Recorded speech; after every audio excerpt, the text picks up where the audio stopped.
තස් භගවතු අරහතෝ සම්මා සම්බුද්දස්ස නමෝ තස් භගවතු අරහතෝ සම්මා සම්බුද්දස්ස නමෝ තස් භගවතු අරහතෝ සම්මා සම්බුද්දස්ස. ශ්‍රද්ධා සම්පන්න කාරුණික පින්නතුනි, අපි පසුගිය දේශනාව තුළින් විශේෂයෙන්ම සාකච්ඡා කළා බුදුරජාණන් වහන්සේ දේශනා කරපු ධර්ම විනය බෙදී ගියපු ආකාරය පිළිබඳව.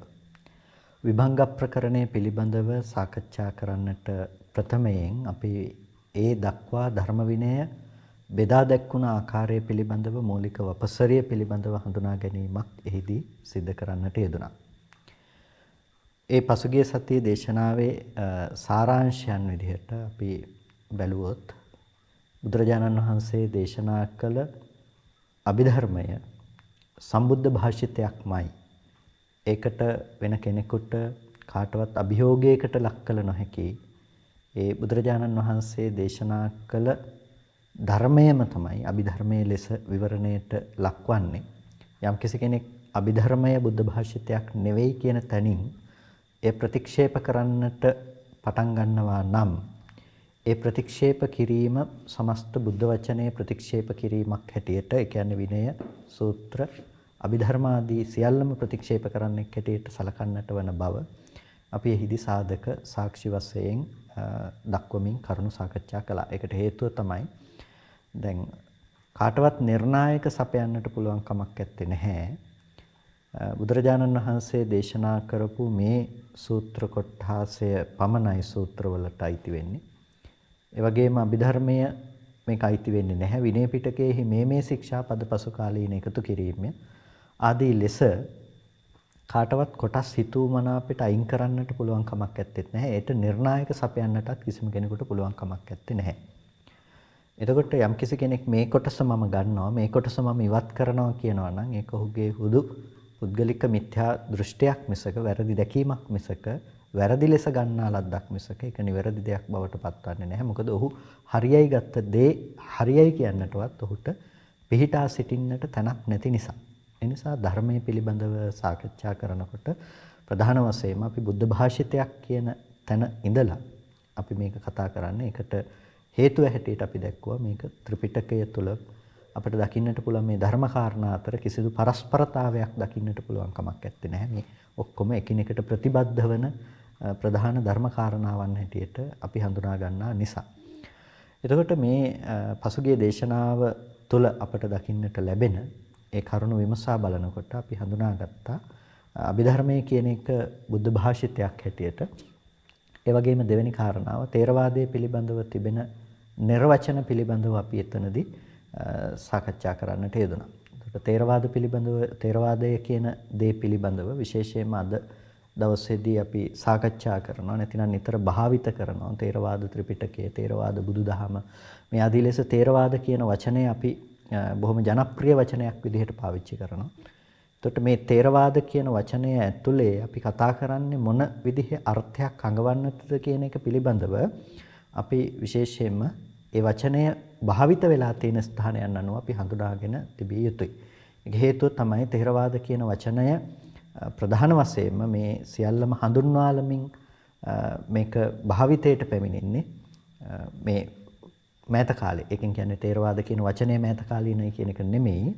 මේ ථේරවාද ත්‍රිපිටකය, මේ ථේරවාදයේ ථේරවාද බුදුදහම මේ ආදී ලෙස විශේෂයෙන්ම මේ භාවිත වන්නට පටන් ගන්නේ පසු කාලීනව නිසා.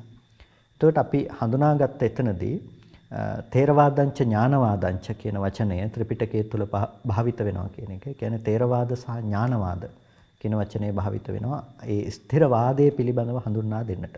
ඒක තමයි පළවෙනි ථේරවාදයේ කියලා යෙදුම යෙදී ඇති තැන් පිළිබඳව විමසනකොට අපිට දකින්නට පුළුවන් ප්‍රධාන තැන. ඒ වගේම සබ්බෝපි ථේරවාදෝ අත්තනෝමති නාම කියලා දෙවෙනි කාරණාවක් අපිට දකින්නට පුළුවන්. සියලුම අත්තනෝමතිය ථේරවාදයේ නමින් හැඳින්වෙනවා. අත්තනෝමතිය කියලා කිව්වේ අපි ඒ ස්ථවිරයන් වහන්සේලා විසින් ප්‍රකාශ කළ ඒ ස්ථවිරයන් වහන්සේලාගේ වාදය ථේරවාදයේ හැටියට හඳුන්වන්නට යෙදුණා. ඒ වගේම ථේරවාදීන් යනු ශාසන ධර්මයේ දරාගත් පිරිසක් බවට අපි කරුණු දැක්ක අට කතා ආදිය තුළ. එතකොට එතනදී හඳුනා ගන්නට යෙදුණා ථේරවාදී කියලා කියන්නේ කවුද? ථේරවාදීන් යනු යම්කිසි පිරිසක් බුදුරජාණන් වහන්සේ දේශනා කරපු ධර්මයේ පිළිබඳව ඒ අදහස් ඇති කරගත්ත ඒ ධර්මයේ පිළිබඳව ප්‍රකාශයට පත් කරන්නා වූ යම්කිසි පිරිසක් හඳුන්වන්නට භාවිත වෙනවා ථේරවාද කියන වචනය කියන එක අපි එතනදී හඳුනා ගන්නට යෙදුණා. මෙන්න මේ ථේරවාද කියන මේ වචන ටික පිළිබඳව අපි මේ විදිහට හඳුනා ගන්නකොට අපිට කතා කරන්නට පුළුවන්කම තිබෙනවා. ඊළඟට ථේරවාදය කියලා අපිට තව දකින්නට පුළුවන්කම තිබෙන ස්ථානයන් අනුව අපිට අර්ථ ගන්නට පුළුවන් කුමන ආකාරයෙන්ද කියන එක. ඒකට ඒ අනුව අපිට විශේෂයෙන්ම පැහැදිලි කරගන්නට පුළුවන්කම තිබෙනවා ථේරවාදය කියලා කියනකොට. ඒ අනුව අපට අර්ථ ගන්නට පුළුවන්කම තිබෙනවා පරිසුද්ධ ශාසනම්පන තේරේහි පරිපාලිතත්තා.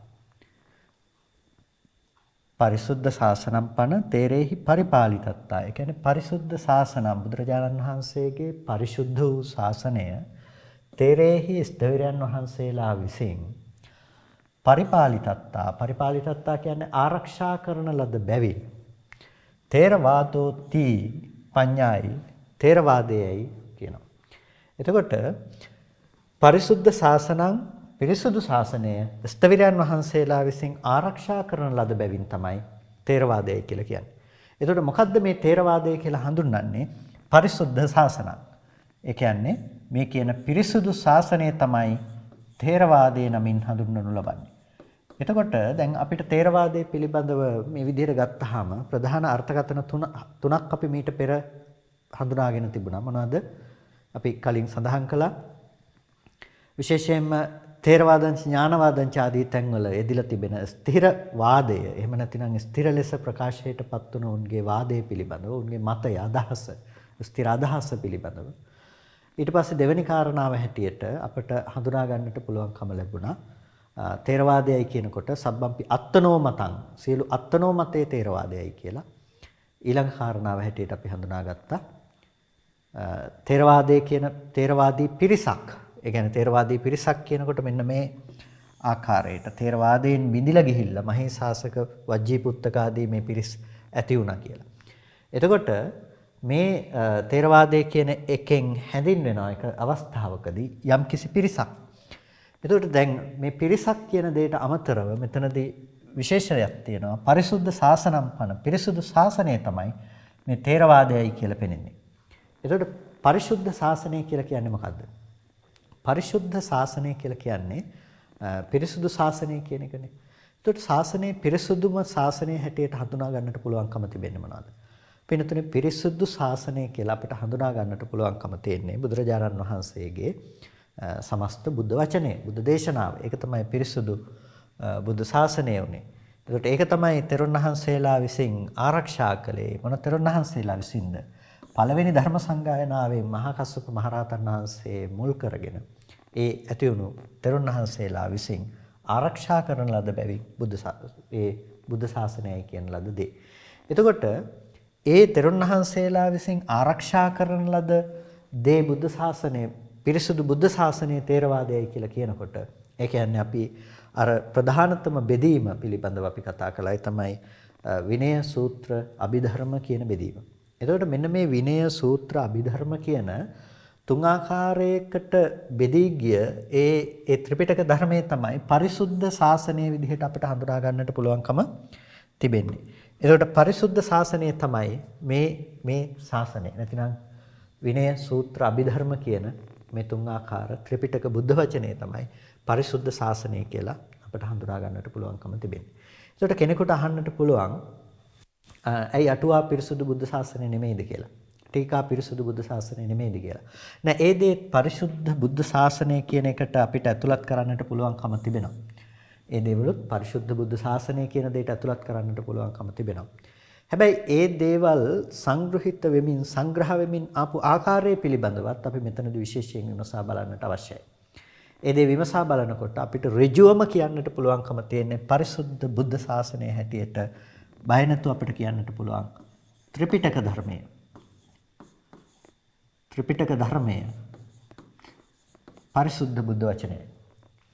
එතකොට කෙනෙකුට හිතුනොත් ඇයි අට කතා පිරිසුදු බුද්ධ වචනේ නෙමෙයිද කියලා. අට කතා කියනකොට ඒ අර්ථකථන සම්ප්‍රදාය අර්ථ කතාව සම්පූර්ණම බුදුරජාණන් වහන්සේගේ ප්‍රකීර්ණක දේශනාව. එතකොට අට කතාවත් සම්පූර්ණම පරිසුද්ධ බුද්ධ ශාසනය කියන දෙයට ඇතුළත් වෙනවා. එතකොට අර්ථකථනය කියනකොට අපි අට කතාව කියනකොට අපි හඳුනා ගන්නට අවශ්‍යයි මොකද්ද මේ භාග්‍යවතුන් වහන්සේගේ අර්ථකථනය ප්‍රකීර්ණක දේශනාව කියලා. බුදුරජාණන් වහන්සේ දේශනා කරපු ධර්මය අපි පසුගිය දේශනාව තුළිනුත් හඳුනාගත්තා. බුදුරජාණන් වහන්සේ ධම්මචක්කප්පවත්තන සූත්‍රයේ උදාහරණයක් හැටියට ගත්තොත් ඒ පස්වග තවුසන් නොදෙසා නැත්නම් ඒ පස්වග මහණුන් නොදෙසා දේශනා කළේ අපට අද දකින්නට ලැබෙන ඒ ධර්ම කරුණු ටික පමණක් නෙමෙයි.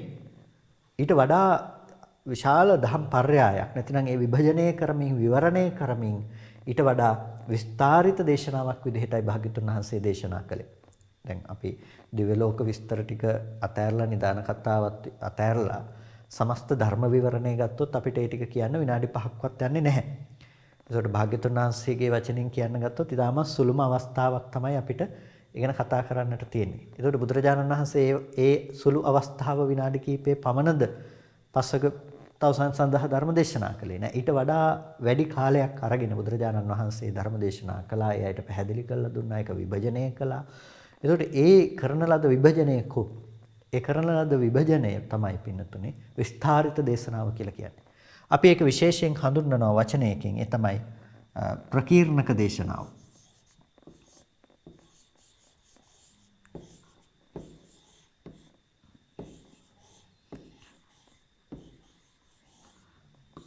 ප්‍රකීර්ණක දේශනාව බුදුරජාණන් වහන්සේගේ ප්‍රකීර්ණක දේශනාව කියලා. ප්‍රකීර්ණක දේශනාව කියලා කියන්නේ බුදුරජාණන් වහන්සේ විසින් දේශනා කළ අර විස්තරිත දේශනාව. ඒතර සූත්‍රය තුළ ඒ සාරාංශය ඇතුළත් වෙලා තියෙනවා. ඒ සාරාංශගත වූ සූත්‍ර දේශනාවන් අපිට තව එහි විස්තරිත අර්ථකථනයන් තිබුණා. ඒ අර්ථකථනය තමයි භාග්‍යවතුන් වහන්සේගේ ප්‍රකීර්ණක දේශනාව. අන්න ඒ ප්‍රකීර්ණක දේශනාව තමයි අපිට අට කතා විදිහට හඳුනා ගන්නට පුළුවන්කම තිබෙන්නේ.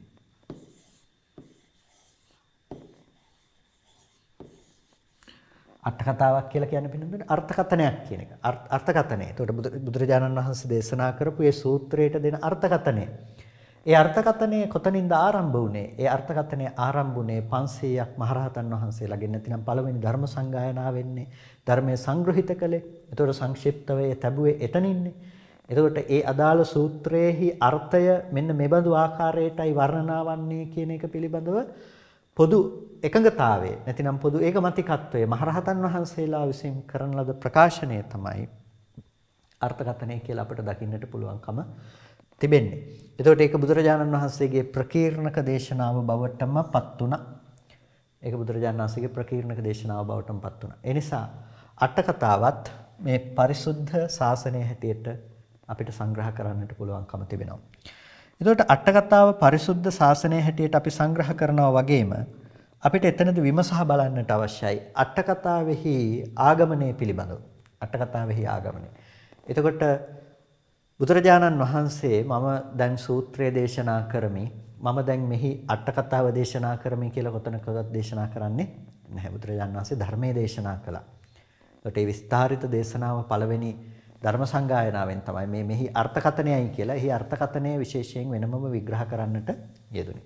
ඒකට එතන අර්ථකථනය ඒ විදිහට සංග්‍රහ වෙනකොට අර්ථකථනය එතන ඒ විදිහට විග්‍රහ වෙනකොට ඒ 500ක් මහරහතන් වහන්සේලා විසින් ඒ කරන ලද අර්ථ විග්‍රහයත් සමගම තමයි අර බෙදී ගියපු භානක සම්ප්‍රදායන් විසින් දරාගෙන ආවේ. දීඝ භානක, මජ්ක්‍ධිම භානක, සංයුත්ත භානක, අංගුත්තර භානක ආදී භානක සම්ප්‍රදායන් විසින් දරාගෙන ආවේ අර පළවෙනි සංගායනාවේදී ඒ කරන ලද සංගායනාවට නගන ලද ඒ ප්‍රකීර්ණක නැතිනම් අර්ථකථන ක්‍රමවේදයත් එක්කමයි. එතකොට ඒක දෙවෙනි සංගායනාවෙන් සුසංගීතවත් වුණා. දෙවෙනි සංගායනාවෙන් සුසංගීතවත් වුණා. ඊට පස්සේ මිහිඳු මහරහතන් වහන්සේ විසින් ලංකාවට බුදුදහම අරගෙන එනකොට ඒ පාලි ත්‍රිපිටකය එතකොට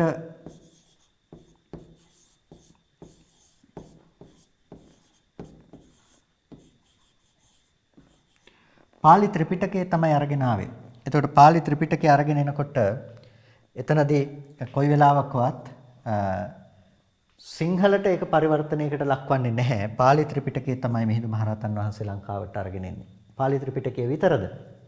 නෑ. එහි අර්ථ සංවර්ණනා ක්‍රමයක් අරගෙන එනවා. පාලි ත්‍රිපිටකයට අයිති අර්ථ සංවර්ණනා ක්‍රමයක් අරගෙන එනවා. හැබැයි පාලි ත්‍රිපිටකයට එන අර්ථ සංවර්ණනා ක්‍රමය ලංකාවේ භික්ෂුන් වහන්සේලාට උගන්වන්නේ හෙළබසින් ශ්‍රී ලංකාවේ තිබුණ භාවිත වුණ භාෂාවෙන් තමයි උගන්වන්නේ ලංකාවේ භික්ෂුන් වහන්සේලාට. එතකොට උන්වහන්සේලා සිංහල භාෂාවෙන් ඒක ධර්මයේ ඉගෙන ගන්නකොට ධර්මයේ පිරිවහනකොට ඒ අර්ථකථනය සම්පූර්ණයෙන්ම පිරිවෙහුවේ ඉගෙන ගත්තේ සිංහල භාෂාවෙන්. ඒ සිංහල භාෂාවෙන් ඒ විදිහට සපයන ලද අර්ථකථනයන් පසු කාලයේදී ග්‍රන්ථාරූඪ වෙනවා. ග්‍රන්ථාරූඪ වෙනවා කියලා කිව්වේ පොත්වලට ඇතුළත් වෙනවා. ඒ පොත්වලට ඇතුළත් වීමේදී තමයි අපිට අටකථා විදිහට අපිට ඒ පොත් දකින්නට පුළුවන්කම තිබුණා. මහා අටකථා,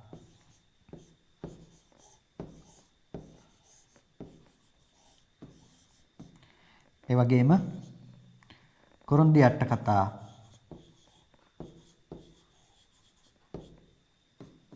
ඒ වගේම පච්චරි අටකථා.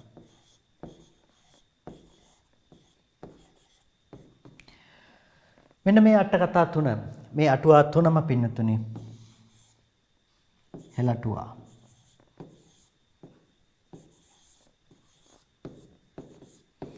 හෙළටුවා. එතකොට හෙළටුවා විදිහට තමයි මේ අටුවා තුන සැලකෙන්නේ. මේ අටකථා තුන හෙළටුවා විදිහට සැලකෙන්නේ. නැත්නම් හෙළ අටකථා විදිහට තමයි සැලකෙන්නේ. එතකොට මෙන්න මේ හෙළ අටකථාවන් පටන් ගත්ත දවසේ ඉඳලම සිංහලෙන් පොත්පත්වල ලේඛනගත වෙලා තිබුණේ නැහැ. ඒ සේවස් කිහිපයක් ඉදිරියට ඒ අර්ථකථන සම්ප්‍රදායක් විදිහට තෙරුන් වහන්සේලා අතරින් ඒක පැමිණුණේ. ඒ නිසා එදා තිබුණු ගමනාගමන පහසුකම් මේ ආදී දේවල් මත දැන් අපි ගත්තොත් එහෙම අම්පාර පැත්තට වෙන්න විශේෂයෙන්ම අංගුත්තර භානක තෙරුන් වහන්සේලා වැඩිපුර වැඩ වාසය කළා. එතකොට දීඝ භානක තෙරුන් වහන්සේලා තවත් ප්‍රදේශයක වැඩ වාසය කරනවා. අපි මාතර පැත්තට ගත්තාම දකුණේ අපේ විශාල සංඝ මූලස්ථානයන් තිබුණා. ඉතින් මේ ආදී ස්ථානවල වෙන වෙනම ධර්මයේ උද්ග්‍රහණය පරිවහනය කරගෙන සිද්ධ කරගෙන ගියා. උද්ග්‍රහණ ධාරණ ආදී සිද්ධ කරගෙන ගියා. එතකොට මේ දේවල් සිද්ධ කරගෙන යනකොට ඒ ආචාර්ය සම්ප්‍රදායන් තුල ධර්මයේ පිළිබඳව තිබුණු අදහස් ඒ අර්ථකථන ක්‍රමවේදයත් එක්ක එකතු වුණා. කාලයක් යනකොට ඒ අර්ථකථන ක්‍රමවේදයන්ට අර ඒ ආචාර්ය සම්ප්‍රදායන් එහි පැවතුණු මාතර පැවතුණු අපි හිතමුකෝ සිතුල්පව්ව පැත්තේ කියමුකෝ. එතකොට සිතුල්පව්ව පැත්තේ තිබුණු ආරාම සංකීර්ණයක නැතිනම් ඒ තිබුණු සංඝ මූලස්ථානයක ඒ ආචාර්ය සම්ප්‍රදාය ඔස්සේ ඒක ඉගෙන ගන්නකොට ඒ ආචාර්ය සම්ප්‍රදාය අදහසුත් ඒ හඳුන්වා දීමට එහෙම නැතිනම් විස්තරිත අර්ථකථනයට අර්ථකථන ක්‍රමවේදයට එකතු වුණා. ඒතර අනුරාධපුරේ මහා විහාරය උගන්වනවා නම් මහා විහාරයේ මුල් කරගත්ත ඒ භික්ෂුන් වහන්සේලාගේ පැවැත්ම තුළදී ඒ ඇතම් අර්ථකථන උන්වහන්සේලා අර්ථකථනය කරපු ආකාරයෙන්ුත් ඒකට එකතු වුණා. ඒකට අන්න ඒ විදිහට මේ හෙළ අටකථාවන්ට එකතු වෙනවා අදහස් වශයෙන් ගත්තොත් තත්කාලීන සමාජයේ සිද්ධ වුණ සිදුවීම්. ඒ වගේම එදා විශේෂයෙන්ම ධර්මදර මහ තෙරුන් වහන්සේලා විසින් දක්වන ලද අදහස් මේ ආදී සියල්ලක්ම මේ අටකථාවන්ට ඇතුළත්ව තිබෙනවා. එතකොට මෙන්න මේ හෙළටුවාවන් මුල් කරගෙන තමයි ක්‍රිස්තු වර්ෂ 5 වෙනි සියවසේ බුද්ධඝෝෂ තෙරුන් වහන්සේ පාලි අටකථාවන් සම්පාදනය කරන්නේ. ඒ වෙනකොට ඉන්දියාවේ සියලුම අටකථාවන් පාලි භාෂාවෙන් දකින්නට පුළුවන්කම තිබුණේ නැහැ. ඒ ආක්‍රමණාදී නොඑක් ආකාරයෙන් සිද්ධ වුණ දේවල් නිසා. නමුත් ලංකාවේ වෙනකොට අර්ථ සංවර්ණනා ක්‍රමයේ ඉතාමත් සුරක්ෂිතව තිබුණා, සුපෝෂණයට ලක් වී. තෙරුන් වහන්සේලාගේ අදහස් මේ ආදී සියල්ලංගෙම සුපෝෂණයට ලක් වී ඒක බොහොම සංවර්ධනය වී තිබුණා. ඒ නිසා බුද්ධඝෝෂ තෙරුන් වහන්සේ විසින් ඒ අටකථාවන් පාලියට පරිවර්තනය කළා. ඊට පසුවත් අවස්ථා කිහිපයක පාලියට පරිවර්තනය වීම සිද්ධ වුණා. මූලික වශයෙන්ම බුද්ධඝෝෂ තෙරුන් වහන්සේ පාලියට අටකථාවන් නැගුවා. කොයිම වෙලාවකවත් ත්‍රිපිටකය සිංහල භාෂාවට නැගුණේ නැහැ. සිංහල භාෂාවට නැගුණේ නැහැ. පාලි ත්‍රිපිටකයට පාලි සූත්‍රයට අර්ථය කියලා දීම සිද්ධ වුණා සම්පූර්ණම සිංහල භාෂාවෙන්. පාලි සූත්‍රයකට අර්ථය කියලා දීම සිද්ධ වුණා සිංහල භාෂාවෙන්. හැබැයි කොයිම වෙලාවකදීවත් පාලි සූත්‍රය සිංහල විදිහට තිබ්බේ නැහැ. පාලි සූත්‍රය සිංහල විදිහට තිබ්බේ නැහැ. ඇතැම් වෙලාවට සමහර අය උත්සාහවත් වෙනවා මේ බුද්ධඝෝෂ තෙරුන් වහන්සේ ඇවිල්ලා මේ අර හෙළබසින් තිබුණු ත්‍රිපිටකය පාලියට නැගුවාය කියලා මතවාදයක් කියන්නට. කොයි වෙලාවකවත් හෙළබසින් තිබුණ ත්‍රිපිටකයක් ගැන කොතනකදීවත් සඳහන් වන්නේ නැහැ. ත්‍රිපිටකයේ කොයිම අවස්ථාවකදීවත් හෙළබසින් තිබුණේ නැහැ. ත්‍රිපිටකයේ තිබුණේ පාලි මාගධී භාෂාවේ. ඒ මාගධී භාෂාවෙන් පාලි භාෂාවෙන්මයි ඒක තිබුණේ. හැබැයි අර්ථ සංවර්ණනා ක්‍රමය හෙළබසින් තිබ්බා.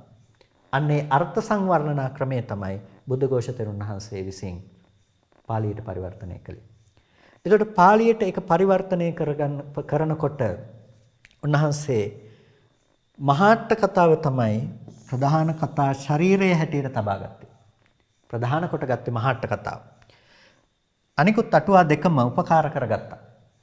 උපකාර කරගෙන තමයි උන්වහන්සේ මේක පාලියට පරිවර්තනය කිරීම සිද්ධ කළේ. හැබැයි පාලියට පරිවර්තනය කිරීම සිද්ධ කරනකොට අපිට විශේෂයෙන්ම දකින්නට පුළුවන්කම තියෙනවා මෙතනදී සිද්ධ වෙන කාර්ය පිළිබඳව අපි බැලුවොත් සිදු වුණ කාර්ය පිළිබඳව අපි බැලුවොත් මහාට්ට කතා මතය කුරුන්දි අට්ට කතා මතය මහා පච්චරි අට්ට කතා මතය ඇතැම් ප්‍රස්තුතයන් හමුවේ ඇතැම් සිදුවීම් හමුවේ ඒකමතිකත්වයක් නැතුව විවිධත්වයකට යනවා. ඒකට හේතුව තමයි අර විවිධ ආචාර්ය සම්ප්‍රදායන් ඔස්සේ ඒ අට කතා රචනා වීම. ඒ ආචාර්ය සම්ප්‍රදායන් ඇතුලේ ඇතැම් ධර්ම කාරණා පිළිබඳව යම් යම් පරස්පරතාවයන් තිබුණා. යම් යම් බෙහෙදයන් තිබුණා. එතකොට ඒ දේවල් අර අර්ථ සංවර්ණනා ක්‍රමයට එකතු වෙලා තිබුණා. ඒ නිසා ඇතැම් සිදුවීම් සම්බන්ධයෙන් මහා අට කතා මතය වෙනස් වෙනවා මහා පච්චරි අට කතාවට වඩා. මහා පච්චරි අට කතාවේ මතය වෙනස් වෙනවා කුරුන්දි අට කතාවට වඩා. එතකොට මේ අට කතාවන් අතරතුර තිබුණු අදහස මේ හැම තැනකදීම සිද්ධ වෙන දෙයක් නෙමෙයි. බොහොම කලාතුරකින් ඇතැම් තැන්වල සිදු වුණ දෙයක්. ඇතැම් කරුණු සම්බන්ධයෙන් මේ අට කතා අතර තිබුණු මතවාදයන් එකිනෙකට වෙනස් වෙන අවස්ථා දකින්නට පුළුවන්කම තියෙනවා. ඒකට හේතුව තමයි අර විදිහට විවිධ ආචාර්ය සම්ප්‍රදායන් තුළ ඒ ධර්ම කාරණා පිළිබඳව විවරණයට ලක්වීම විවිධ ස්වරූපයෙන් අපිට දකින්නට ලැබීම. එහෙනම් අපිට ඒ අනුව එක අදහසක් ගන්නට පුළුවන්කම තිබෙනවා. ඒ තමයි මේ කියන සම්ප්‍රදාය ඇතුලේ අපි අද තේරවාදයේ සම්ප්‍රදායක් හැටියට අර පිරිසක් හැටියට අපි තේරවාදය හඳුන්වනවා කියලා කිව්වා. ඒ පිරිසක් හැටියට තේරවාදය හඳුන්වනකොට ඒ තේරවාදය ඇතුලේ නැතිනම් ඒ තේරවාදීය පිරිස ඇතුලේ යම් යම් අදහස් එකිනෙකට වෙනස් වූ අදහස් ඇතැම් අවස්ථාවල නොතිබුණා නෙමෙයි. ඇතැම් අවස්ථාවල එබඳු අවස්ථා තිබුණා. මේ කියන්නේ මූල කාරණා පිළිබඳව තිබුණ දෙයක් නෙමෙයි. මූල කාරණා පිළිබඳව තිබුණ දෙයක් නෙමෙයි. බුදුරජාණන් වහන්සේ අභිධර්මයේ දේශනා කළේ නැහැ කියලා කොතනකදීවත් තේරවාදීන් විසින් කියන්නට ගියේ නැහැ. එතකොට අන්න ඒ වගේ මූල ප්‍රධාන කාරණා පිළිබඳව එහෙම පරස්පරතාවයන් තිබුණේ නැහැ. හැබැයි ඇතැම් කරුණු සම්බන්ධයෙන් ධර්ම විවරණයන් සම්බන්ධයෙන් අපි ගත්තොත් රූපේ ආයුෂය පිළිබඳව තියෙන දේ වෙන්නට පුළුවන්. එතකොට මේ වගේ ධර්ම කාරණා සම්බන්ධයෙන් එදා යම් යම් මතවාදයන් තිබුණා. එතකොට ඒ ඔක්කොම තේරවාද සම්ප්‍රදාය ඇතුළත තිබුණු මතවාදයන්. තේරවාද සම්ප්‍රදාය ඇතුළත සංග්‍රහව තිබුණු මතවාදයන්. එතකොට අන්න ඒ තේරවාද සම්ප්‍රදාය ඇතුළත සංග්‍රහව තිබුණු මතවාදයන් එකිනෙකට පරස්පරවත් අපිට දකින්නට පුළුවන්කම ලැබුණා. ඒ කියන්නේ අර පිරිසක් හැටියට තේරවාදය හඳුන්වනකොට පිරිසක් හැටියට තේරවාදය හැඳින්වීමේදී ඒ පිරිස අතර විවිධ පරස්පර අදහස් ඇතැම් ධර්ම කරුණු සම්බන්ධයෙන් තිබුණා. අන්නේ ඇතැම් ධර්ම කරුණු සම්බන්ධයෙන් ඒක තියෙනකොට මේ කියන වචනයට අපි කොහොමද ඒක ගලපගන්නේ? ඒකයි මෙතන ප්‍රශ්නේ. පරිසුද්ධ ශාසනක්. එනිසා පරිශුද්ධ ශාසනය කියලා ශාසනයේ පාරිශුද්ධත්වයේ පිළිබඳව අපි කතා කරනකොට පරිසුද්ධ ශාසනය කියලා කතා කරනකොට ඒක කිසිම අවස්ථාවකදී වැරදි දෙයක් එතන ඇතුළත්ව තියෙන්නට පුළුවන් කමක් නැත්තේ. වැරදි දෙයක් එතන ඇතුළත්ව තියෙන්නට බෑ. මොකද ඒ ශාසනය පිරිසුදුයි. තෙරුන් වහන්සේලා විසින් ආරක්ෂා කරන ලද ශාසනය. එතකොට ඒකයි මම කිව්වේ මුලින්ම ත්‍රිපිටකය තමයි ඒකෙදි අපි ඍජුවම දක්වන දේ කියලා කිව්වේ. ත්‍රිපිටකය තමයි එතනදී අපි ඍජුවම දක්වන දේ. ඍජුවම ඇඟිල්ල දික් කළොත් අපි පිරිසුදු ශාසනය කියලා ත්‍රිපිටකය. එතකොට අට කතාව නැද්ද කියලා ඇහුවොත් නෑ කියන්නට බෑ. කවුරු හරි නෑ කියනවා නම් ඒක ලොකු වරදක්. හැබැයි අට කතාව ඇතුළත්ව තිබෙනවා මොනවද? අර කියපු බුදුරජාණන් වහන්සේ දේශනා කරපු ප්‍රකීර්ණක දේශනාව 500ක් මහරහතන් වහන්සේලා විසින් තබන ලද විනිශ්චයන් සහිත වූ ප්‍රකීර්ණක දේශනාව ඇතුළත් වෙලා තියෙනවා. ඒ නිසා පිරිසුදු බුද්ධ ශාසනයට ඇතුළත් නැහැ කියන්නට බෑ. ඒ කොටස පිරිසුදු බුද්ධ ශාසනයට ඇතුළත් වෙනවා. ඇතම් කරුණු ගැන යම්කිසි ආකාරයකින් ඇති වෙන මතභේද තිබෙනවා. ඒ වගේම ඇතම් කරුණු සම්බන්ධයෙන් විවරණයට ලක්වන තැන්වල තිබුණු ඒ මතභේදයන් සහිතව එදා සමාජය තුළ සිද්ධ වුණ යම් යම් සිදුවීම් ආදී දේවල් ඇතුළත් වෙනවා. එතකොට ඒ වගේ සාමාන්‍ය කරුණු මේ මහා ගැඹුරු ධර්ම සංකල්ප වශයෙන් වෙනස් වෙන කාරණා නෙමෙයිනේ. අන්න එබඳු වූ කරුණු මේ කියන පරිසුද්ධ බුද්ධ ශාසනං තේරවාදෝ කියන ගණයට අයිති වෙන්නේ නැහැ. මේ වැරදිවට ගන්න එපා. මේ කියන කරුණු නැතම් වෙලාවට මේ දේවල් භාවිත කරනවා වැරදි විදිහට භාවිත කරනවා විවේචනයන් සඳහා. මේ කියන්නේ මේ තේරවාදයේ පිළිබඳව විග්‍රහ වී තිබෙන ආකාරයන් පිළිබඳව තේරවාදය කියලා අපිට හඳුනා ගන්නට පුළුවන් දේවල් පිළිබඳව. ඒකට හතරක් අපි දැක්කා. හතරක් දකිනකොට මේ පිරිසුදු බුද්ධ ශාසනය කියලා කියනකොට අන්න ඒකට ඇතුළත් වෙන දේවල් ගැනයි කතා කරන්නේ. ඒකට අට කතාවල ඒකට ඇතුළත් වෙන දේවලුත් තියෙනවා. ඇතුළත් නොවන දේවලුත් තියෙනවා. ඇතුළත් වන දේවලුත් තියෙනවා. ඇතුළත් නොවන දේවලුත් තියෙනවා. අන්න ඒ නිසායි ඒක අපි ගලපා ගත යුතුයි කියලා කිව්වේ. ඒ වගේම ටීකාව දිහා අපි හැරුණොත් ටීකාවත් ඒ විදිහට සමහර වෙලාවට අට කතා මතය අනුව යන්නේ නැතුව ටීකා අදහස වෙනස් වෙන අවස්ථා අපට දකින්නට පුළුවන්කම තිබෙනවා. අට කතා මතය අනුව යන්නේ නැතුව ටීකාවේ අදහස අට කතාවට වඩා වෙනස් වෙන තැන් අපට දකින්න පුළුවන්. එතකොට එතනදී ඒ ටීකාචාර්යයන් වහන්සේ අට කතාචාර්යයන් වහන්සේට වඩා වෙනස් වෙන අදහසක් ඉදිරිපත් කරනකොට ඒ බඳු අවස්ථා අපිට තේරුම් ගන්නකොට අපිට ඒ බඳු අවස්ථා මෙතනට ඇතුළත් නොකොට මේ තේරවාදය කියන ගණයට ඇතුළත් නොකොට අපිට අර තේරවාද සම්ප්‍රදාය ඇතුලේ තේරවාදීන් කියන පිරිස ඇතුලේ තිබෙන මතයක් හැටියටයි ඒක සාකච්ඡා කරන්නට සිද්ධ වෙන්නේ. එතකොට කොයිම වෙලාවකදීවත් අපිට මේ පිරිසුදු බුද්ධ ශාසනයේ නැතුව තේරවාදයක් ගැන කතා කරන්නට පුළුවන් කමක් නැත්තේ නැහැ. එතකොට පිරිසුදු බුද්ධ වචනයම අපි සලකන්නේ තේරවාදීන් හැටියට තේරවාදය කියලා. එතකොට විශේෂයෙන්ම මේක තේරවාද බෞද්ධ රටක් කියලා අපි දන්නවා. අපි තේරවාදය කියලා හඳුන්වනවා. මේ අපි ධර්මයේ විග්‍රහ කරගන්න ආකාරය තේරවාදයයි කියලා හඳුන්වනවා. මේක තමයි බුදුරජාණන් වහන්සේගේ දේශනාව කියලා අපි හඳුනා ගන්නවා. එතකොට මේ තේරවාදය කියන එක ඇතුලේ තමයි සන්දර්භය ඇතුලේ තමයි අපි ওই හැම දෙයක්ම සිද්ධ කරන්නේ. ඒකට අන්න ඒ විදිහට අපි මේක විභජනයට ලක් කරලා අපි දකිනකොට අපිට තේරුම් ගන්නට පුළුවන්කම තිබෙනවා. පරිසුද්ධ ශාසනය කියන එකට මේ තේරවාදයේ හැම වෙලාවකදීම අයිති. නැතිනම් පරිසුද්ධ ශාසනයම තේරවාදයක්. ඒකට පරිසුද්ධ ශාසනයම තේරවාදයයි කියලා කියනකොට අර අනික් කරුණු තුන තේරවාදේ නෙමෙයි කියලා කාටවත් කියන්නට බෑ. ඒවත් තේරවාද තමයි. හැබැයි ඒ තේරවාදය කියන දේ පාවිච්චි කරන්නේ අපි කොතනද කියන එක පිළිබඳව අපි තේරුම් අරගෙන ඉඳීම ඊටාම වැදගත් වෙනවා. ඒකට ඊට අමතරව අපිට දකින්නට පුළුවන්කම තිබෙනවා. මේ තේරවාදය නැතිනම් තේරවාදය කියලා අපි හඳුනා ගන්නා මේ හතර ආකාරයෙන් තේරවාදයේ පිරිසක් හැටියට හඳුනා ගන්නකොට ඒ තේරවාදී පිරිස තුලින් අනිකුත් දේවල් බිඳී ගියපු ආකාරය. පළවෙනි සංගායනාව හොඳින් සිද්ධ වුණා. දෙවෙනි සංගායනාවෙන් පසුව සිද්ධ වූ බෙදීම්, තුන්වෙනි සංගායනාවෙන් පසුව සිදු වූ බෙදීම්, මේ විදිහට අපිට මේ ශාසනික බෙදීම් බුදුරජාණන් වහන්සේගේ එකම ධර්ම විනය පිළිගන්න පිරිස අතර සිද්ධ වුණ විවිධ මතවාද පිළිබඳව මතවාදයන් අනුව බෙදී යෑම පිළිබඳව අපිට වෙනමම හඳුනා ගන්නට පුළුවන්කම තිබෙනවා. එතකොට අපි මේ දේවල් හඳුනා ගන්නකොට අපිට ප්‍රධාන සැලැස්මක් තමයි මේ තියෙන සැලැස්ම. තේරවාදය කියන එක කියන ඊට පස්සේ මහා සංඝික සහ තේරවාද කියන මේ දෙක අතරින් මහා සංඝික කියන එකෙන් බෙදිලා මේ ඒකබ්බ්‍යවහාරික ගෝකුලික ඒ වගේම ඒකෙන් බෙදිලා පඤ්ඤත්තිවාද බාහුලීයවාද ඒ වගේම චේතියවාද ආදී මේ පංචවාද බිඳී යනවා. ඒකට මහා සංඝිකත් එක්ක එතන 6ක් බවට පත් වෙනවා.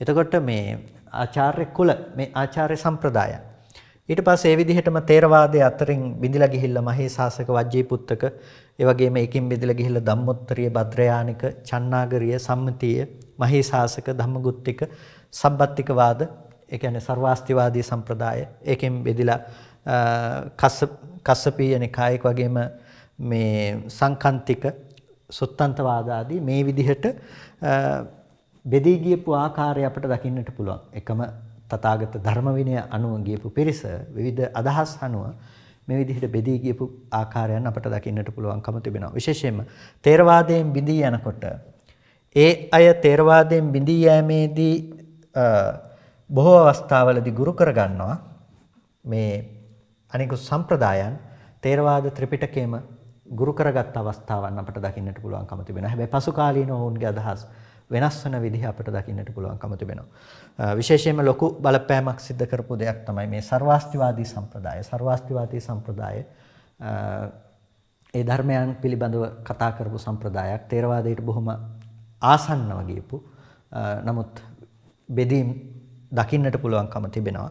ඒකට මේ සර්වාස්තිවාදී සම්ප්‍රදාය කොච්චර බලපෑම් කරාද කියනවා නම් ඇතැම් වෙලාවකට මේ සර්වාස්තිවාදීන්ගේ විභාෂාවල අපිට දකින්නට ලැබෙන නැතිනම් ඔවුන්ගේ අටුවාවල අපිට දකින්නට ලැබෙන ඇතැම් ශ්ලෝක පවා තේරවාද ග්‍රන්ථවලට ධර්මයේ විග්‍රහ කරන ග්‍රන්ථවලට ඇතුළත් වුණ අවස්ථාත් අපිට හඳුනා ගන්නට පුළුවන්කම තිබෙනවා. එතකොට ඒ තරම් මේ ඇතැම් සම්ප්‍රදායන් බලපෑම් කරලා තිබෙනවා. එතකොට මේ සම්ප්‍රදායන්ගේ මතවාදයන් සියල්ලක්ම වැරදි නෙමෙයි. ඇතැම් මතවාදයන් තේරවාදයන් සමග ගැලපෙන්නේ නැහැ. තේරවාදය සමග ගැලපෙන්නේ නැහැ කියනකොට අර මූලික බුද්ධ වචනයත් එක්ක ගැලපෙන්නේ නැහැ කියන එකයි එයින් අදහසක් හැටියට ගත යුතු වන්නේ. මොකද ඕන නැතම් විට ඒ තේරවාදයට එහා ගියපු දේවල් පිළිගත්තා. ඒ නිසායි ඒ බෙදීම් සිද්ධ වුනේ. හැබැයි සමස්තයක් විදිහට අපි සාරාංශගත කරලා ගත්තොත් අපිට තේරවාද සම්ප්‍රදාය ඇතුළත භික්ෂුන් වහන්සේලා අතර අදහස් නානත්වයක් තියෙන්නට පුළුවන්කම තිබෙනවා බුද්ධ වචනේ පිළිබඳව. හැබැයි මාර්ගයන් අතර වෙනස් බවවල් දකින්නට පුළුවන් කමක් නැත්තේ. නෑ මාර්ග 10ක් 15ක් මේක ඇතුලේ පැනවීම දකින්නට පුළුවන් කමක් නැත්තේ. නැහැ නිර්වාණ 10ක් 15ක් පැනවීම දකින්නට පුළුවන් කමක් නැත්තේ. නැහැ එකම ධර්ම විනයට අනුව අර පරිසුද්ධ ශාසනං කියපු තැන එක ඍජුවම කියන්නට පුළුවන් තැන තේරවාද පිරිස එතන රැඳී හිටියේ තමයි ත්‍රිපිටක බුද්ධ වචනේ කියන තැන. ඒතර ත්‍රිපිටකයේ අර්ථ සංවර්ණනාවට ලක් කරනකොට අට කතාව තුල රැඳී සිටියා. ආචාර්යවාදයේ තුල රැඳී සිටියා. ඊට පස්සේ ඒ පිළිබඳව අත්නෝ මත තිබුණා. ඒ නිසා තමයි අපි පළවෙනි දවසේ කතා කරනකොට සුත්තානුලෝම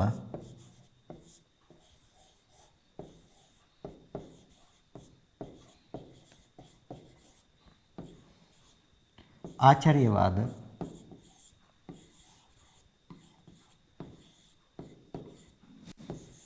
අත්නෝමත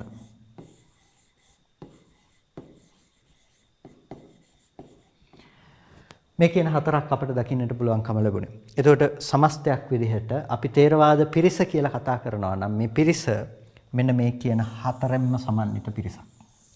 ඒකේ සූත්‍ර තිබුණා, සුත්තානුලෝම තිබුණා, ආචාර්යවාද තිබුණා, අත්නෝමත තිබුණා. එතකොට ඇතැම් විටක අපි ප්‍රභේදයට අනුව ගත්තොත් අපි බෙදපු විදිහ අනුව ගත්තොත් අත්නෝමතයත් තේරවාදය කියලා වෙනමම කතා කරපු අවස්ථා තිබුණා. නමුත් සමස්තයක් ලෙස ගත්තාම මෙන්න මේ හතරම තේරවාදයට ඇතුළත් වුණා. සුත්ත කියනකොට සමස්ත ත්‍රිපිටකය. ඒ අර්ථ ගලපා ගැනීම තුළ අපිට සුත්තානුලෝමයේ සූත්‍රය තුළ නොදැක්ුණ සුත්තානුලෝමය හඳුනා ගන්නට පුළුවන්. ආචාර්යවාදය අට කතාවන් අපිට හඳුනා ගන්නට පුළුවන්. අත්නෝමත හඳුනා ගන්නට පුළුවන්. මේ සියල්ලම තේරවාදයට ඇතුළත්. එතකොට අත්නෝමතයත් තේරවාදයට ඇතුළත්. ඒ කියන්නේ තෙරුන් වහන්සේලා දෙනමක් අතර යම් ධර්ම කාරණාවක් සම්බන්ධයෙන් විවිධ මතයක් තිබුණොත් ඒක උන්වහන්සේගේ පුද්ගලික මතය වුණාට පිරිසක් හැටියට ඒක තේරවාද පිරිස අතර තියෙන සාකච්ඡාවක්. ඒකෙන් එකක් වැරදි වෙන්න පුළුවන්. ඒකෙන් කියන්නේ තේරවාද බුදුදහම වැරදි කියන එක නෙමෙයි. තේරවාද ධර්මය කියලා කියනකොට ඒක පරිසුද්ධ ශාසනය. ඒකේ වැරදි නැහැ. ඒ තේරවාද ධර්මය. එතකොට තේරවාද ධර්මයේ පිළිබඳව විසංවාදී අදහස් පිළිබඳව කතා කරනකොට ඒක අත්නෝමත. ඒක අත්නෝමත. ඒ ධර්මයේ පිළිබඳව කෙනකෙනා දැකපු ආකාරය.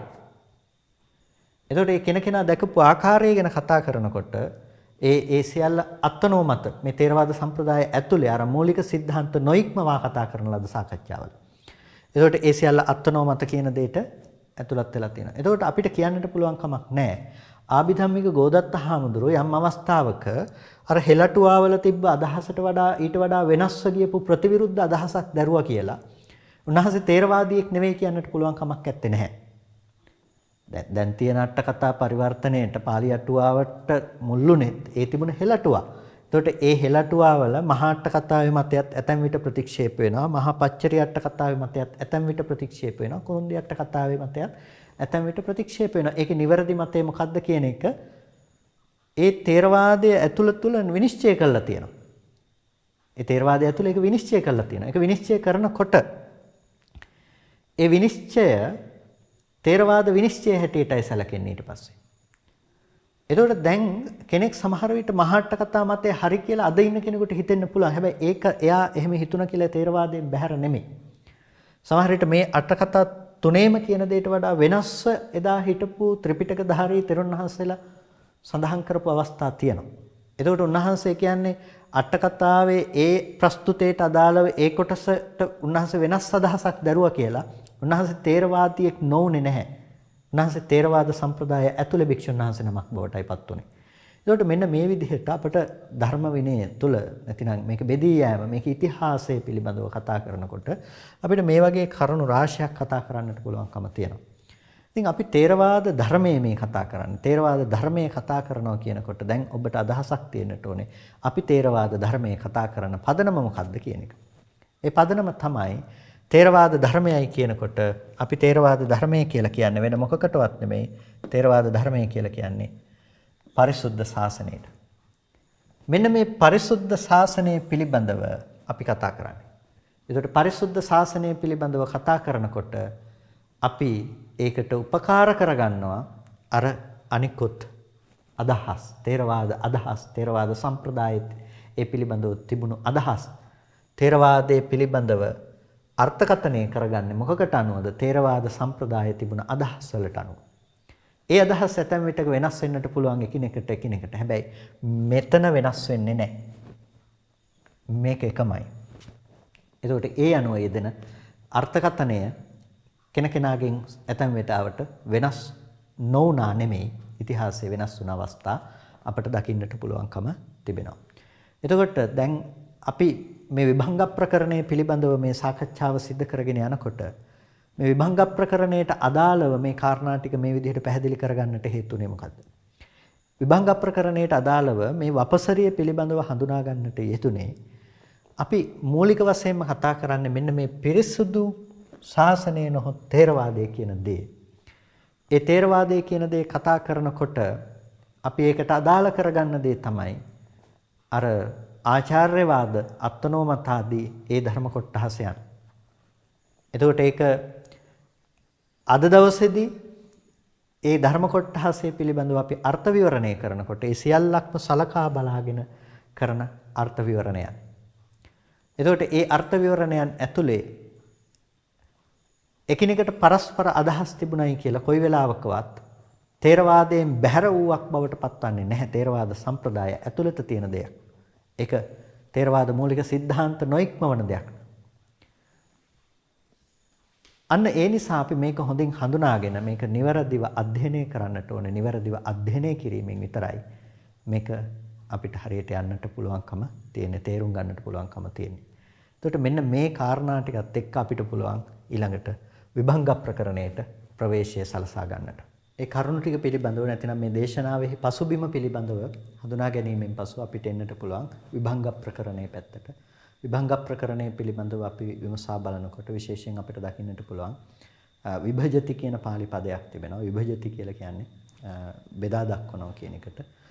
ධර්මය නැතිනම් මේ කාරණා ධර්මතාවයන් බෙදා දක්වමින් මේ අර්ථය උද්දීපනය කරන නිසා තමයි මේක විභංග කියලා අපිට හඳුනා ගන්නට පුළුවන්කම තිබෙන්නේ. ඒකට මේ විභංගයන්හි තිබෙන ස්වභාවය තමයි ඒ ධර්ම කාරණාවන් නැවත නැවත විග්‍රහ කොට දැක්වීම, බෙදා දැක්වීම. අභිධර්ම පිටකයට අයිති දෙවැනි ප්‍රකරණයේ විදිහට විභංගය අපට දකින්නට පුළුවන්කම තිබෙනවා. පළවෙනි ප්‍රකරණය තමයි ධම්මසංගණි ප්‍රකරණය, දෙවෙනි ප්‍රකරණය විභංග ප්‍රකරණය. ඒකට විභංග ප්‍රකරණය තුළ මෙන්න මේ ආකාරයට ධර්ම විනය බෙදී යනවා. 18 ආකාරයකට විභංග 18ක් ඔස්සේ ධර්මය විග්‍රහ කොට දක්වනවා. එයින් කන්ද විභංගය කියලා කියන්නේ ස්කන්ධ පිළිබඳව කරන විග්‍රහයන් බෙදා දැක්වීම. ආයතනයන් පිළිබඳව කරන විග්‍රහය ආයතන විභංග, ධාතු පිළිබඳව කරන විග්‍රහය ධාතු, ඒ වගේම සච්ච, ඉන්ද්‍රිය, පටිච්ච සමුප්පාද, සතිපට්ඨාන, සම්මප්පදාන, ඉද්ධිපාද, බොජ්ජංග, මග්ග, ඥාන, අපමඤ්ඤා, සික්ඛාපද, පටිසම්භිදා, ඥාන, කුද්දකවත්තු, ධම්මහදය ආදී ලෙස විභංග 18ක් අපිට විභංග ප්‍රකරණය තුළ හඳුනා ගන්නට පුළුවන්කම තිබෙනවා. ඒ කියන්නේ මේ අදාළ කාරණාවන් අපිට විශේෂයෙන් බෙදා දක්වමින් අර්ථ ප්‍රකාශය සිද්ධ කරන නිසා තමයි මේ දේවල් විභංග නමින් හඳුන්වනු ලබන්නේ. මේ දේවල් විභංග නමින් හඳුන්වනු ලබන්නේ ඒ එතන සිද්ධ කරන විභජනයන් නිසා. ඒ කියන්නේ ධර්ම කාරණා බෙදා දක්වන නිසා අපිට ඒක හඳුනා ගන්නට පුළුවන්කම තිබෙනවා. කොහොමද මේ දේවල් බෙදා දක්වන්නේ කියන එක මේක සාකච්ඡා කරගෙන ඉදිරියට යනකොට. ඒකට පළවෙනියටම අපිට දකින්නට පුළුවන්කම තිබෙනවා මෙතන පළවෙනි විභංගයේ හැටියට මේ තිබෙන කන්ද විභංගය. පළවෙනි විභංගය තමයි කන්ද විභංගය. කන්ද විභංගය කියලා කියන්නේ ස්කන්ධ පිළිබඳව තිබෙන බෙදා දැක්වීම. කන්ද විභංගය කියලා කියන්නේ ස්කන්ධ ධර්මයන් පිළිබඳව කරන විභජනය. එතකොට අපිට ස්කන්ධ පිළිබඳව කරන විභජනය කොහොමද කියන එක පිළිබඳව මෙහිදී හඳුනා ගන්නට පුළුවන්කම තිබෙනවා. විශේෂයෙන්ම අපිට අභිධර්ම පිටකයේහි දකින්නට ලැබෙන විභජන ක්‍රමවේදයන් දිහා බලනකොට අපට දකින්නට පුළුවන් ධර්ම කාරණා බෙදා දැක්වීමේදී මේ විභංගයේදීත් නැතිනම් ස්කන්ධ පිළිබඳව බෙදා දක්වනකොට කන්ද විභංගයේදීත් සුත්තන්ත භාජනීය, අභිධම්ම භාජනීය, පඤ්හා පුච්චක ලෙස ආකාර තුනකට මේ විභජනයන් සිද්ධ කරනවා. එතකොට සුත්තන්ත භාජනීය කියලා කියන්නේ සූත්‍රාන්තරයන් අනුව ඒ ධර්මයේ බෙදා දැක්වීම. එතකොට අපි සාකච්ඡා කරන්නේ ස්කන්ධ ධර්මයන් පිළිබඳව. එතකොට අපි කිව්වා එකට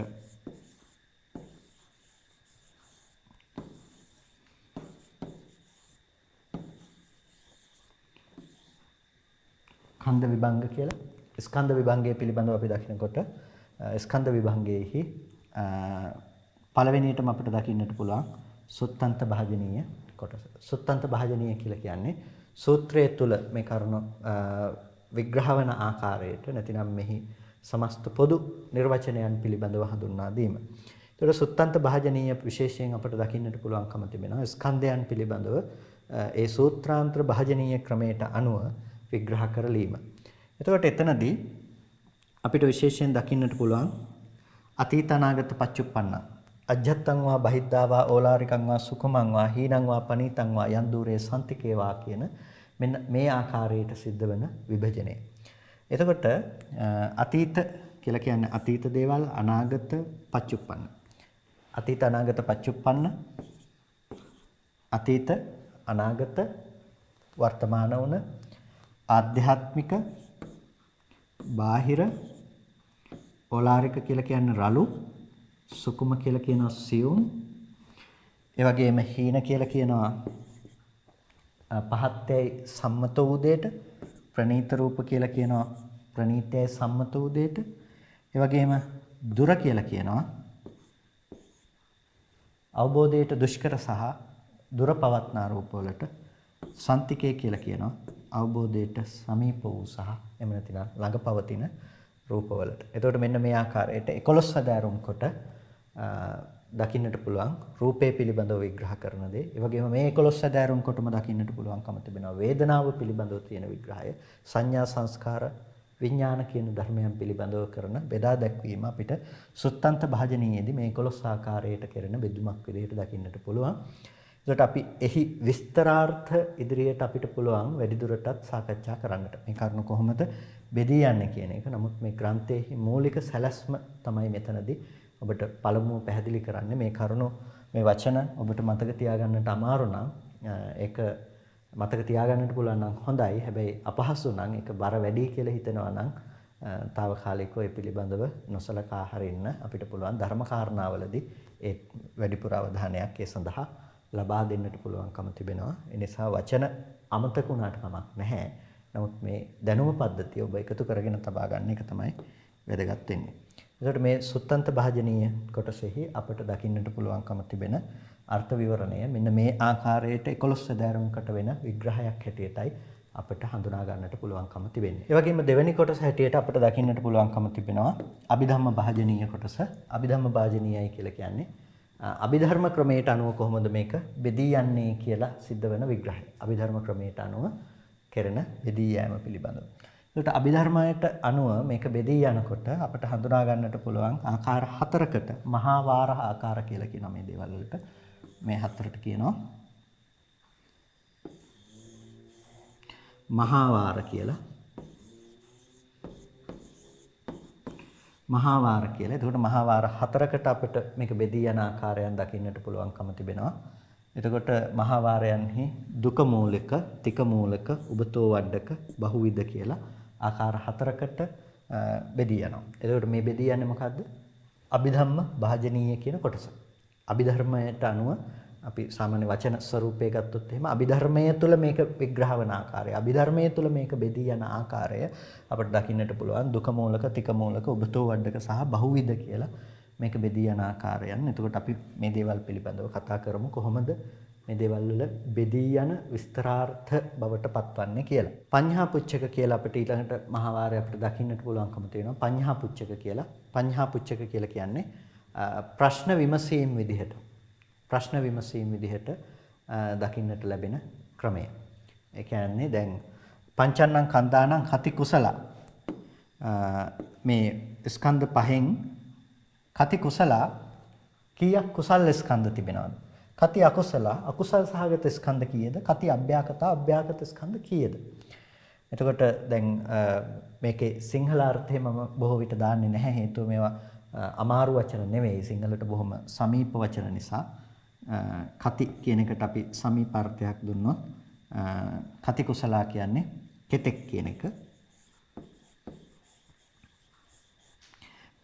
එතකොට පංචන්නං කන්දානම් ස්කන්ධ පහ අතරින් කෙතෙක් කුසල්ද, කෙතෙක් අකුසල්ද, කෙතෙක් අව්‍යාකෘතද කියලායි අහන්නේ. එතකොට මේ ප්‍රශ්නයට උත්තර දෙන ආකාරයට මේක සංග්‍රහ වෙන විදිහක් තිබෙනවා. අන්න ඒ කොටස තමයි පඤ්ඤා පුච්චකයි කියලා හඳුන්වනු ලබන්නේ.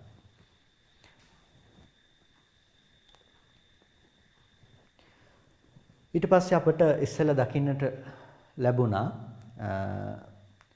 දුක මූලක, තික මූලක, උබතෝ වඩක කියලා කොටස් තුනක්. ඒ කියන්නේ දුක මූලක, තික මූලක සහ උබතෝ වඩක කියන මේ කොටස් දෙකේදී පළවෙනි එක බවට පත් උනේ දුක මූලකය.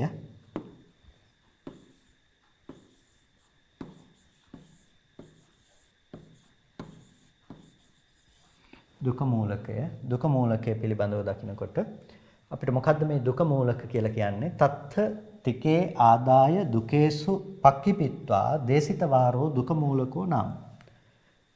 යම් කිසි තැනක එතනද තිකේ ආදාය තික මාත්‍රකාවන්ගෙන දුකේසු පක්ඛිපිත්වා දුක මාත්‍රකාවන්ට බහලා දේසිත වාරෝ දේශනා කරන ලද වාරය දුක මූලකෝ නාම දුක මූලකයි කියලා කියනවා. මේ වචන ඔබට අසීරුවන්නට පුළුවන්. විශේෂයෙන්ම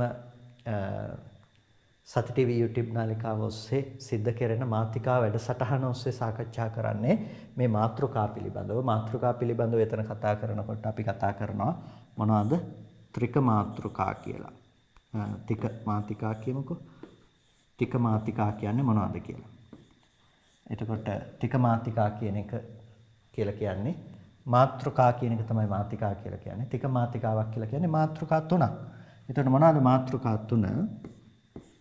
අපි එකක් දැක්කුවොත්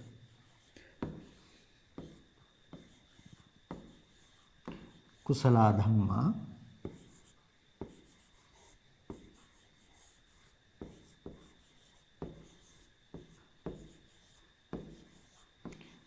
අකුසල ධම්මා,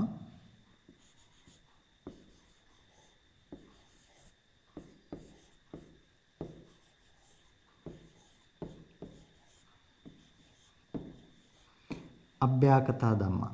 එතකොට කුසල ධර්ම, අකුසල ධර්ම, අභ්‍යාකතා ධම්මා, අව්‍යාකෘත ධර්ම කියන මේ තුනට කියනවා තික මාත්‍රිකා. මාත්‍රිකා තුනක් තියෙනවා. එතකොට මාත්‍රිකා තුන හඳුන්වනවා මේකට මොකක් කියලාද? කුසලත්‍රිකේ.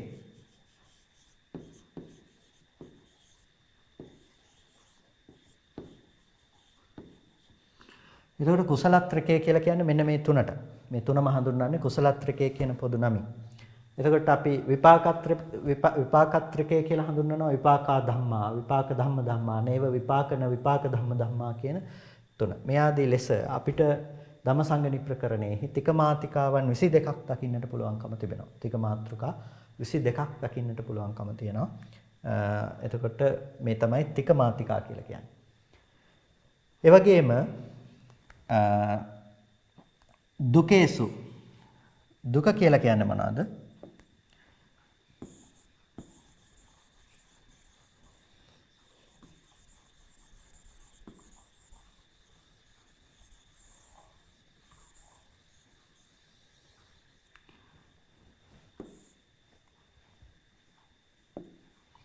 දුක කියලා කියනකොට දුක කියන්නේ සරල ලෙසම දෙකක් කියන එක. අපි ඒකට කියනවා ද්විකයක් කියලා.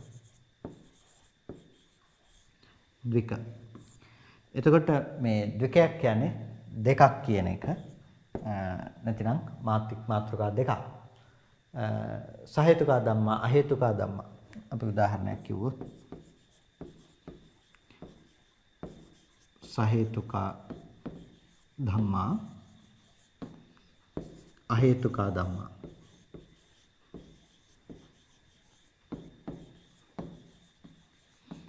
සහේතුක ධර්ම සහ අහේතුක ධර්ම. එතකොට මේ දුකයක්. අපි කලින් කිව්වා මාතෘකා ත්‍රිකයක් තියෙනවා, මාතෘකා දෙකේ එකතුවක් කියනවා. මේ දෙකම එකට ගත්තහම දුකයක් කියලා.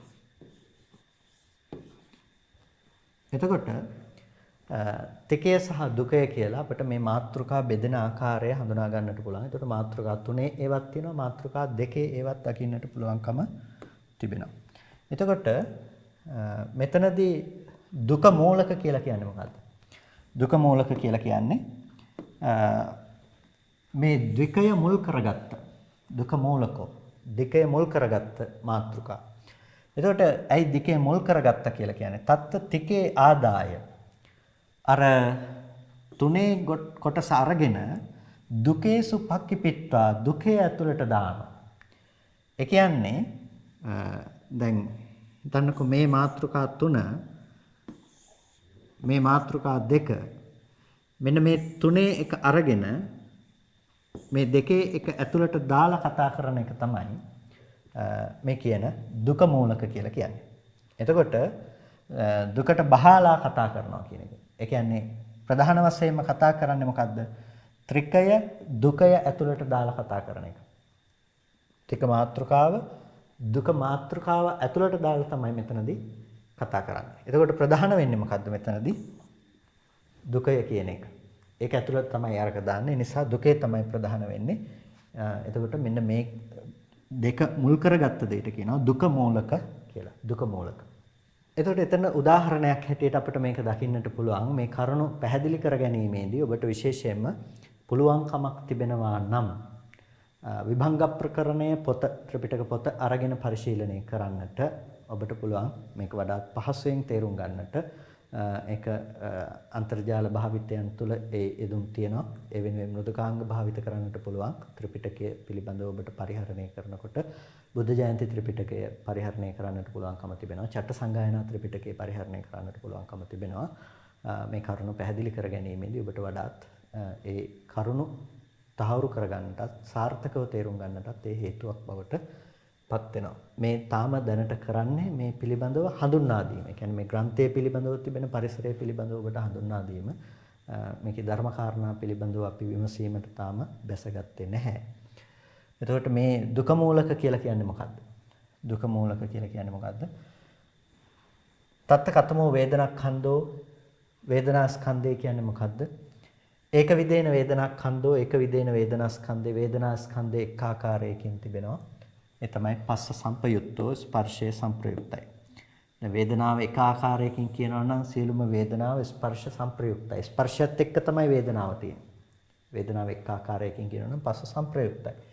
ද්වේදේන වේදනක්ඛන්தோ අත්ති සහේතුකෝ අත්ති අහේතුකෝ සහේතුකෝ අහේතුකෝ. ඔන්න අපිට දුක මාත්‍රිකාවක් දකින්නට පුළුවන්කම තිබෙනවා. එතකොට දුක මාත්‍රිකාවක් විදිහට අපිට ඒක දකින්නට ලැබෙනකොට සහේතුක සහ අහේතුක. එතකොට සහේතුකා ධම්මා අහේතුකා ධම්මා කියලා අපි මේක හඳුනාගත්තානේ. එතකොට මේ මාත්‍රිකා දෙකක් දුක මාත්‍රිකාවක්. එතකොට ත්‍රිවිධේන වේදනක්ඛන්தோ තුන් ආකාරයකින් වේදනා ස්කන්ධය බෙදෙනවා. අත්ති කුසලෝ අත්ති අකුසලෝ අත්ති අව්‍යාකෘතෝ. කුසල අකුසල අව්‍යාකෘත වශයෙන් බෙදෙනවා. එතකොට මේ කුසල අකුසල අව්‍යාකෘත ආදී ලෙස තුනේ මාත්‍රකාවකුත් තිබෙනවා. දුකේ මාත්‍රකාවකුත් තියෙනවා. එතකොට මේ ආකාරයට දැන් කරන්නේ මොකද්ද මේ දුක මූලිකයේදී මේ ත්‍රිකය අරගෙන මේ දෙක ඇතුළට දානවා. ත්‍රිකය අරගෙන දෙක ඇතුළට දානවා. අත්ති කුසලෝ කුසලයක් තියෙනවා. මොකද්ද? සහේතුක කුසලයක් තිබෙනවා. එනවා මේ කාරණාව විස්තර කරගන්නකොට අපිට දකින්නට පුළුවන් සහේතුක කුසල. එතකොට අහේතුකෝ අති අහේතුකෝ අහේතුක කුසල ඇත්තේ නැහැ. එතකොට අපිට දකින්නට පුළුවන්කම තිබෙනවා සහේතුක කියනකොට හේතු සහිත බව. එතකොට සහේතුක කියනකොට සහේතුක කුසල් තියෙනවා සහේතුක අකුසල් තිබෙනවා. හේතු කියලා කියන්නේ ලෝභ, ද්වේෂ, මෝහ, අලෝභ, අද්වේෂ, අමෝහ කියන හේතු වලට. එතකොට සහේතුකයි කියනකොට ඒ හිත හේතු සහිතයි කියන එක. එතකොට සහේතුක කුසල ධර්ම තිබෙනවා. සහේතුක අකුසල ධර්ම තිබෙනවා. අති අභ්‍යාකතෝ අව්‍යාකෘතයන් තිබෙනවා. මොනවාද? අහේතුක අව්‍යාකෘතයන් තිබෙනවා. ඊට පස්සේ අපිට මේ ආකාරයට මේ තුන අරගෙන මේ ද්විකයට දානවා. මේ ත්‍රිකය අරගෙන ද්විකයට සංග්‍රහ කරන්නට පුළුවන්කම තියෙනවා. මේ ආකාරයට දැන් අභ්‍යාකත කියලා කියනකොට අපි ඒක ඇතුළත් කරොත් මෙතෙන්ටම අභ්‍යාකත කියලා කියන්නේ කුසල අකුසල වශයෙන් නොකියන ලද දේවල්නේ. එතකොට අව්‍යාකෘත කියන එක සහේතුක අව්‍යාකෘත ධර්ම තිබෙනවා.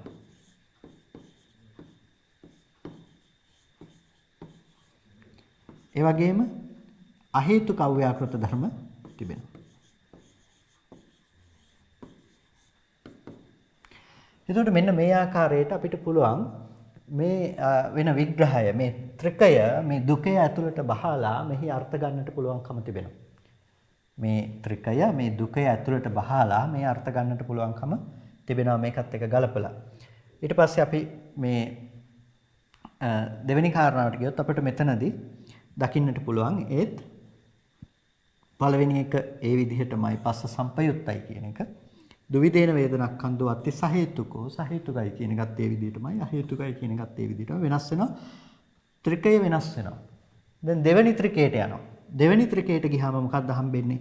අත්ති විපාකෝ විපාක ධර්මයක් තිබෙනවා. විපාක ධම්ම ධම්මෝ විපාක ධර්ම විපාක ස්වභාවය දෙන ධර්ම තිබෙනවා. ඒ වගේම නේව විපාක න විපාක ධම්ම ධම්මෝ විපාකත් නොවන විපාක දෙන ස්වභාවයක් නොගන්න ධර්ම තිබෙනවා.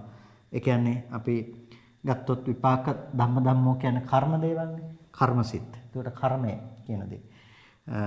කුසල කුසල වශයෙන් අපි ගන්න දේවල්. නේව විපාක න විපාක ධම්ම ධම්මෝ කියලා කියන්නේ නේව විපාක. ඒ දේවල් විපාකත් නෙමෙයි. න විපාක ධම්ම ධම්මෝ විපාක දෙන ස්වභාවයෙන් යුක්ත දේවලුත් නෙමෙයි. අපි ක්‍රියාසිත ආදී දේවල් ගත්තාම ඒ දේවල් මෙතනට ඇතුළත් කරන්නට පුළුවන්කම තිබෙනවා.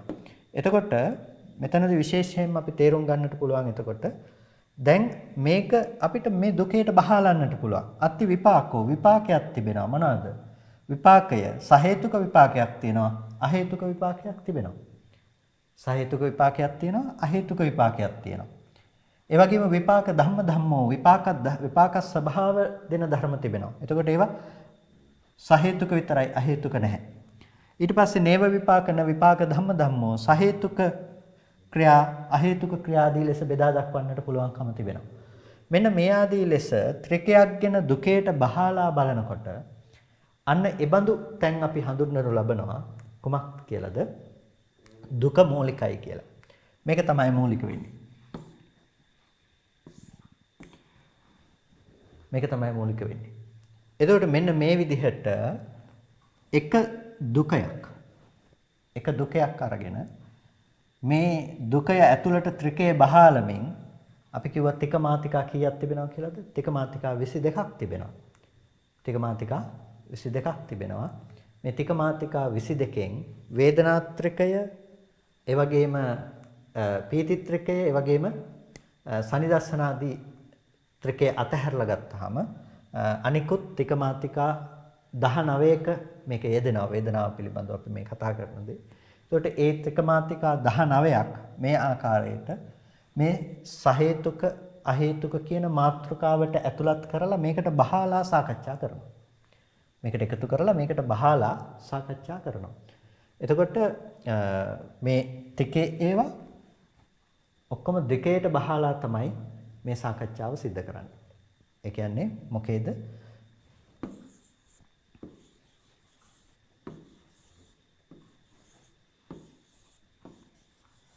දුක මූලක කියන කොටසේ සාකච්ඡා කරන්නේ මේ විදිහට. ඒකට ත්‍රිකය ද්විකයට බහලා කෙරෙන සාකච්ඡාවක් විදිහටයි අපිට මේක හඳුනා ගන්නට පුළුවන්කම තිබෙන්නේ. එතකොට මෙන්න මේ ආකාරයට මේක බෙදී යන විදිහ පිළිබඳව අපි දැක්කොත් බැලුවොත් අපිට හඳුනා ගන්නට පුළුවන්කම තිබෙනවා. විශේෂයෙන්ම දුක මාත්‍රිකා විදිහට මේක බෙදී යනකොට දුක මාත්‍රිකාවන් විග්‍රහ වෙනවා 50ක්. දුක මාත්‍රිකා 50ක් තිබෙනවා. ටික මාත්‍රිකා 19ක් තිබෙනවා. දුක මාත්‍රිකා 50ක්, ටික මාත්‍රිකා 19ක්. එතකොට මේ දුක මාත්‍රිකා 50ට මේ ටික මාත්‍රිකා 19 වැටෙනවා. දුක මාත්‍රිකා 50ට ටික මාත්‍රිකා 19 වැටෙනවා. ඒ කියන්නේ එක දුකයකට ටික මාත්‍රිකා 19ක් බහාලමින් මේක සාකච්ඡා කරනවා. ණය පමුණවනවා කියලා කියනවා. එතකොට අපිට දුක මූලකයට අදාළව වේදනාවෙහි ආකාර, වේදනාවෙහි ප්‍රභේද, වේදනාව බෙදෙන ආකාරයන් පිළිබඳව අපි බැලුවොත් වේදනා ස්කන්ධය 950 ආකාරයක් හඳුනා ගන්නට පුළුවන්කම තිබෙනවා.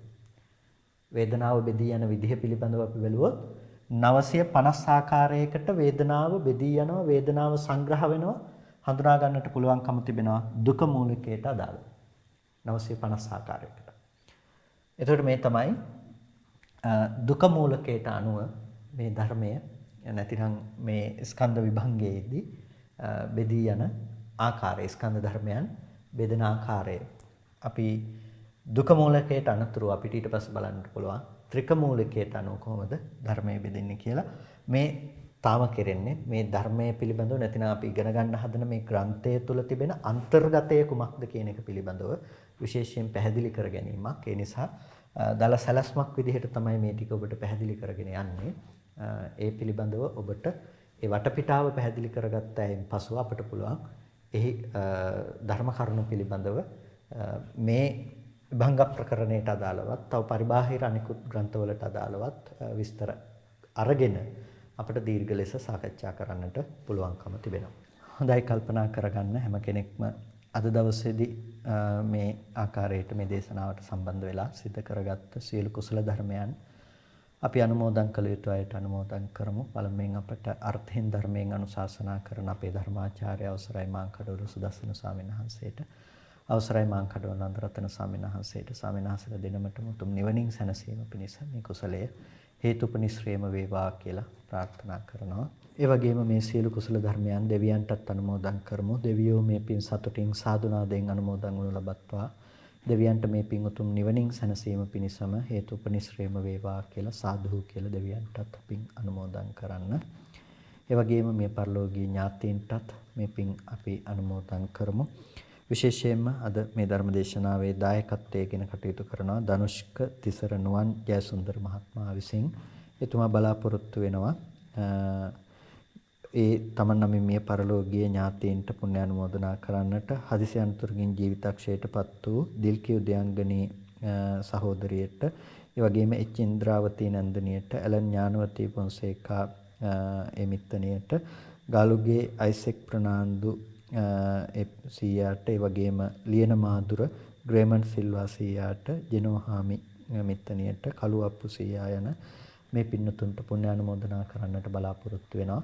මේ පරලෝක ගිහිල්ලා පින් බලාපොරොත්තු වෙන සෑම සිළු ඥාති වර්ගයාම මේ පින සතුටින් සාදුනාදයෙන් අනුමෝදන් වනු ලබත්වා. ඒ ඥාතීන්ට මේ පින් උතුම් නිවනින් සැනසීම පිණිසම හේතු උපනිශ්‍රේම වේවා කියලා සාදු කියලා ඥාතීන්ට පින් අනුමෝදන් කරන්න. ඒ වගේම මේ සීලුම කුසල ශක්තිය